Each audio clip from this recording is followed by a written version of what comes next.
so sad ever since the divorce. She needs some sun too. Mrs. Pike was putting on her coat and hat and tossing things in her purse. Mallory's upstairs doing her homework, she told me. She'll be down soon. She wants to see you. Marco's in the rec room. Nikki's at the Barretts playing with Buddy. Do you know the Barretts? I shook my head. They live a few doors down, towards your house. Our kids and their kids are back and forth all the time. Nikki'll probably bring Buddy over here at some point today. You will need to call Mrs. Barrett. She's very relaxed and she'll probably know he's here anyway. Okay, I said. I guess that's it. Mrs. Pike stooped down to kiss Claire. See you later, Pumpkin, she said. Wear your jacket if you go outside. It's chilly today. Was it ever? Then she called upstairs to Mallory and downstairs to Marco to let them know she was leaving and she was gone. I looked at Claire. Let's go see what Marco's doing, okay? Claire nodded and I led her down to the rec room. What Marco was doing was performing. She had put a big floppy straw hat and a long flimmy dress with some beads and scarves and was dancing around to Puff the Magic Dragon, which was playing at full volume on the children's record player. When she knew the words, she mouthed them. Claire and I plopped ourselves down on the couch and pretended we were the audience. When the song ended, Margot made a sweeping bow and Claire and I clapped loudly. Bravo, I shouted. Bravo, shouted Claire. Margot took another bow. I heard a clatter of footsteps in the kitchen, and Mallory called down, Hi, Dawn. What's 8 times 7? Hi, Mal. I called back, you know that one. 56. 56? She asked.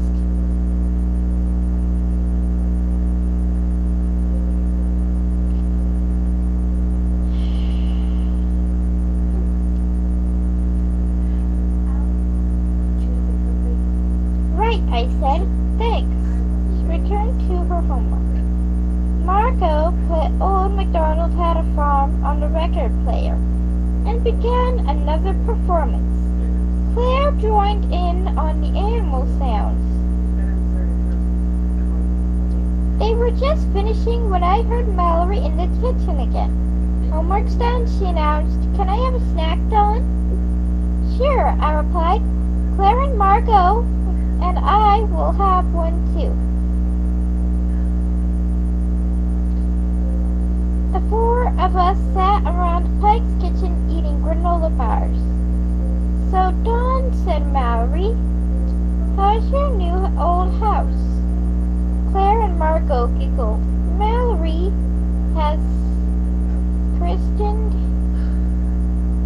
our house New Old, and the little girls think it's funny. But Mallory's right. I do live in a new old house. It's new to Mom and Jeff and me, but it was built in 1795. I love it. Even though it's dark inside and the stairway is narrow, and the doorways are low because people were a lot shorter in 1795. I like to think that I live in a house that so many other people have lived in. People who saw the War of 1812 and the Civil War and the Emancipation Proclamation and the gay 90s and the first airplane and the Depression and the first rocket ship. It's exciting.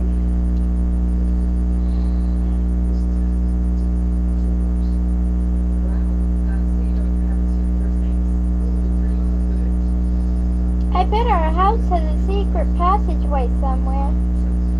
Maybe it was even part of the Underground Railroad. Mary Ann and I were going to explore it thoroughly, one day.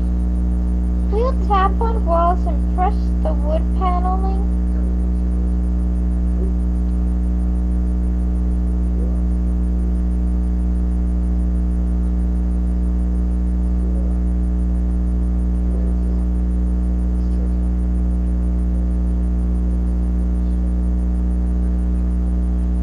Hoping for something to spring out or swing open.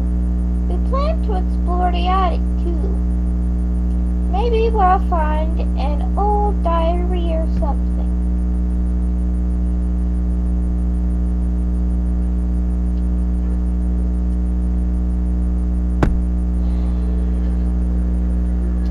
Thinking that Mom would want to be in on a search of the house. She loves things like that. She thinks they're romantic, and Mom is a very romantic person. That's one reason Mr. Spire liked her so much when they were in high school. Guess what she did? She saved a rose tied with a white ribbon and gave it, that he gave her the night of their senior prom. She pressed it between the pages of her yearbook. It's still there. Mary Ann and I found it. The new old house is fine, I replied. Mallory grinned at me and raised her eyebrows. How's your mom? She asked, meaningfully. Mallory knows about Mother and Mr. Spire and loves to hear about them. She likes them most of all to hear about when they were in love in high school and what happened to drive them apart. I told her as much as I knew, which wasn't much. Several times I had asked Mom why she and Marianne's father ended their relationship. It had something to do with Mom's parents not approving of the Spires because they didn't have much money. Mom's parents have tons of money, but I didn't know the whole story. Honey, she said, it's not really very interesting.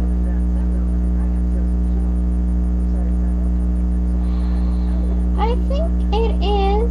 You two were in love, but you went off to college and never saw each other again. I think it's romantic and sad. Our paths just never crossed. Our vacations usually came at different times. During the summers, I stayed in California and worked at Christmas time. And at Christmas time, Granny and Papa would take me to the Bahamas. Didn't you think about Mr. Spire, though? Sometimes, yes, but we were young. We had new lives and new interests, and we were both busy with school. And then I met your father, and Mr. Spire met Mary Ann's mother. And you know the rest of the story. I sure did. The rest of the story is that my mother and father got married, got unhappy, got divorced. Then they just weren't right for each other. Dad is super organized and Mom is a crazy person. Not nasty crazy, just an absent-minded professor type. Jeff and I are actually used to finding the missing bowls carefully put away in the linen closet or finding her mending clothes we outgrew 2 years earlier. And although we've been living in our old house for several months, there is still a gigantic pile of unpacked cartons in the dining room. Even now, every now and then, start to go through one. And each time Mom runs in and says, Dawn, you don't have to bother with that, honey. Let me do it. And then she doesn't do it. Mom is really terrific, but her habits are what drove her and Dad apart. I'm not saying the divorce was her fault. I'm just saying that she's disorganized, and Dad couldn't live with that. I didn't tell Mallory all that, though. What I said was, Mom's okay. She's still going out with Mr. Spire. Yay, cried Mallory.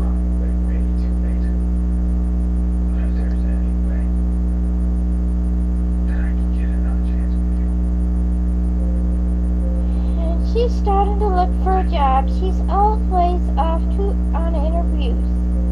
We were interrupted by a thump and a wail that seemed to come from the front porch. Mallory and I looked at each other. What was that? I asked. We raced to the door. There was Nicky Pike with a boy about his age, and a round-faced pigtail little girl who was crying. Susie, Mallory exclaimed. It's Susie Brett, she informed me, and this is Buddy, her brother. She fell coming up the stairs, Buddy said. I think she skinned her knee. I braved the cold weather to dart outside and roll up Susie's pant legs. Sure enough, one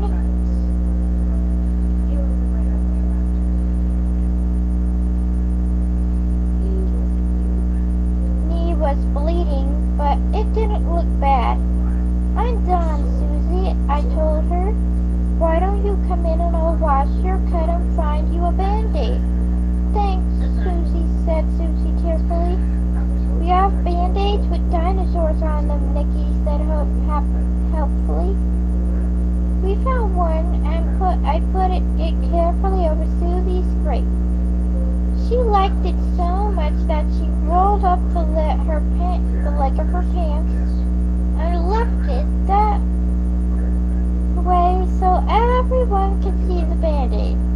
Susie and Buddy stayed at the Pikes the rest of the afternoon. Susie walked Sesame Street with Claire and Margot, and Mallory helped Nicky and Buddy with a dinosaur village.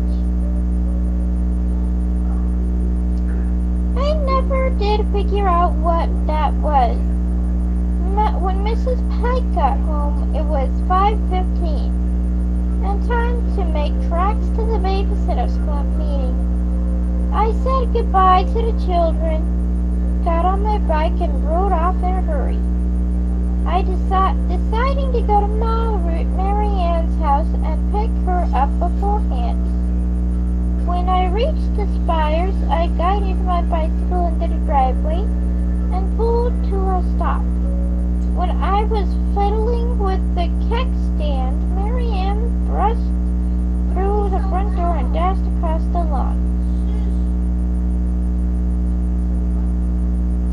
Hey, guess what? She cried. Great news. Chapter 2. Mary Ann's brown hair flew behind her as she ran to me. What is it? I asked excitedly. Dad just called. He said not to expect him for dinner tonight. So I prompted. He said not to expect him because he's taking your mom out. Another date? I squealed. Fantastic. This is really exciting. Marian closed her eyes and sighed. Yeah, the date was spur of the moment too, which is a good sign. Dad never used to haul off and do things, but he'd planned them for weeks. We'd planned it for weeks, but he said he got the idea about 5 minutes ago, called your mother and asked her to join him for a quick dinner, and then called me. I can't believe it. I checked my watch. It's almost 5:30. I said we better get to Claudia's.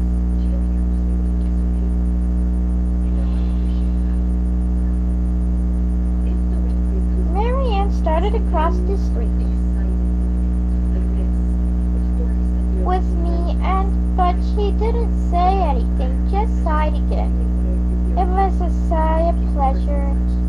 I knew one reason what Marianne was so happy about her father and my mother. It was because my mother took Mr. Spider's mom off Marianne. Mr. Spider used to make all these rules for Marianne.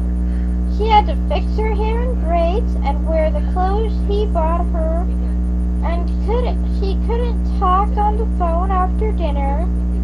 She had to be in by 9. He had to put half of her babysitting money in the bank, etc., etc. It was awful. He was already beginning to change when he re-met Mom. But now he's a completely different father. He let Marianne get contact lenses to replace her reading glasses. He allows her to spend her babysitting money if she saves her allowance. And since he no longer buys her clothes, you should see what Marianne gets with her money. She doesn't look like Claudia or Stacy, who wear these really wild outfits, such as tight black pants and day-glow shirts.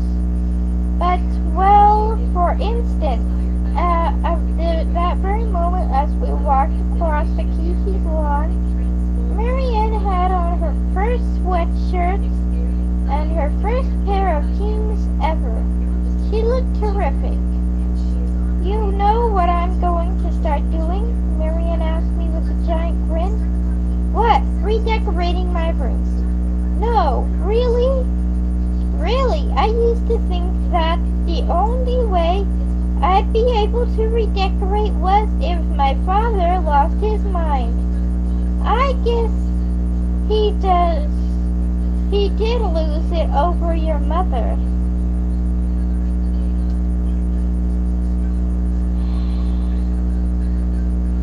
Thanks a lot, I said. Oh, you know what I mean. I think it's great. Great that he and Mom are going out, or great that he's lost his mind. Marianne giggled. Both, she said. What are you going to do to your room? I'm going to take all that babyish stuff off my walls and put up posters and photographs. That's all I can afford to do. Then I'll have to work on my dad a little. I have to see if he'll let me do anything expensive. I want a new bedspread, a new rug, and new curtains, and new wallpaper. Everything in my room is pink, and I can't stand pink. We reached the Kesey's front stoop. I rang the bell. Claudia's sister, Janine, answered the door. Marianne and I glanced at each other. Janine is 15 years old. She's a genius. Marianne and Christy don't like her because she's so smart. And she's always correcting whatever they say. But I don't mind Janine. I think she's alright.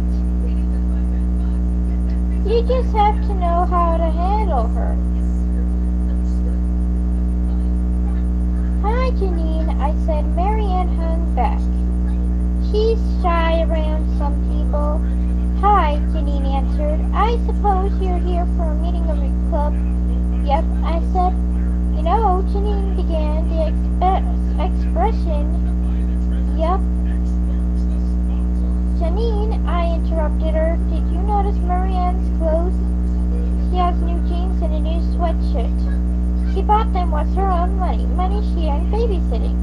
The club must be doing awfully well, Janine commented. Oh, it is extremely well. I decided to toss out a few big words.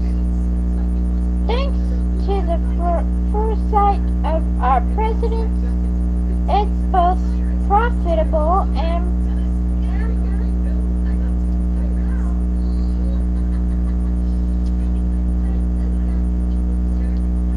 professionally proficient. I added, well, we must continue on. We ran past Janine and up the stairs, but I could hear Janine yell after us. Continue on is redundant. I don't know what redundant meant. And I didn't care. We entered Claudia's room. Claudia was sitting cross-legged on a bed while her grandmother Mimi brushed her hair. Claudia's hair is absolutely beautiful. It's long and jet black and always shiny. She uses special stuff in it. Claudia and Stacy have suddenly taken great interest in their hair.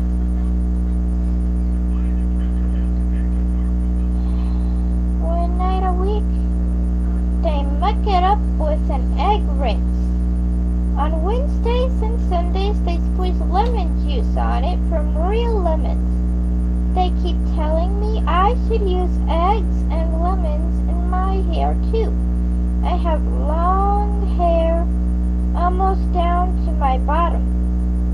It's fine. It's thin and fine and so blonde it's white. Mom says it's like corn silk. Claudia says the egg would give it body. Stacy says the lemon would make it shiny. I say it's my hair and what I do with it is my business. I plan to try an avocado paste on it. If Claudia and Stacy and I put our heads together, we'd have a salad.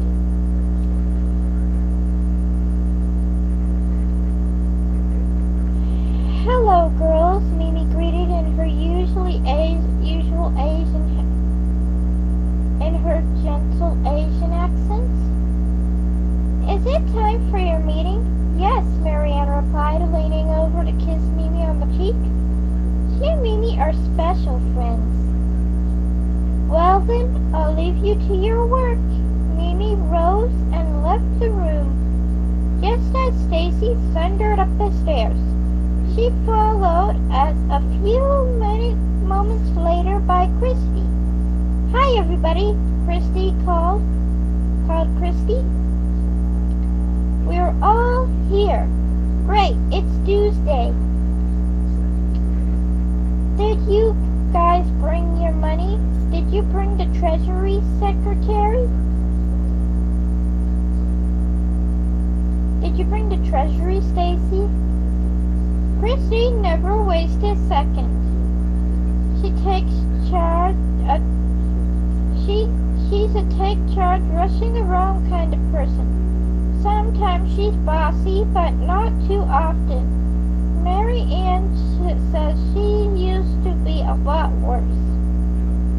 But now she tries to watch herself. Here's the Treasury, said Stacy. She dumped the contents of the Treasury, a manila envelope, onto the bed.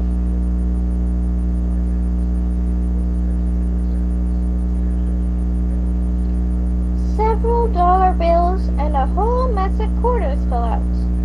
$7.50, she said, counting the money quickly. We each kicked in another 50 cents of our weekly dues, which brought the total of $10. Not bad, said Christy.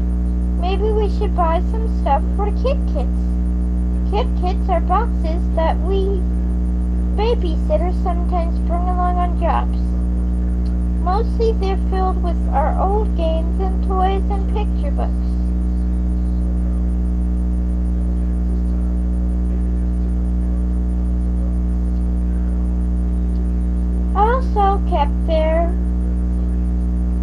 But we also keep them stocked with coloring books, sticker books, puzzles, and other stuff that we replace from time to time. We pay for those things out of club dues. The stuff we buy is worth it. Kids love our cake hits. So they ask their parents to use the babysitters club, and we end up getting more jobs. My dad always used to say you have to spend money to make money. He's a good businessman. And I guess Christy is a good businesswoman. Ring ring. Our first phone call. Claudia answered it. Hello, Babysitters Club. Oh, hi. Saturday from 3 to 5. I'll check around and call you back. Bye. She hung up the phone.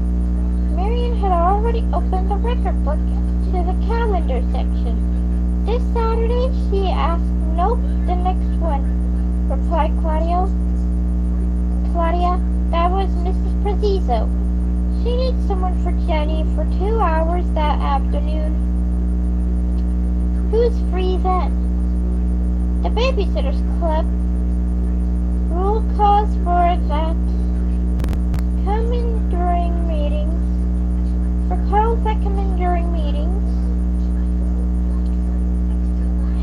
is that every member has a chance at each job. If someone calls one of us at home some other time, that's a different story. We can take those jobs on the spot, of course, but club calls are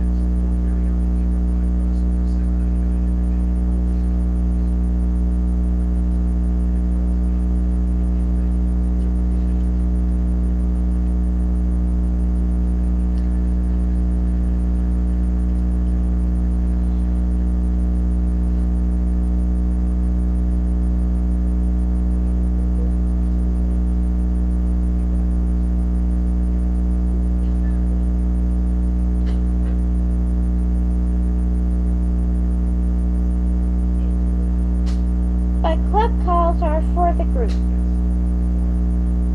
Marianne checked the calendar. We're all free then, she said. Well, don't worry about me, said Claudia. Can you go to Daddy's room? Quickly, I think I might have got to go shopping that day. Yeah, me too, said Stacy with Claudia. You could tell that idea had just occurred to them. And I think that I promised David Michael I'd take him to the new Disney movie then. Christy said in a rush. David Michael is Christy's little brother. She also has 2 big brothers in high school.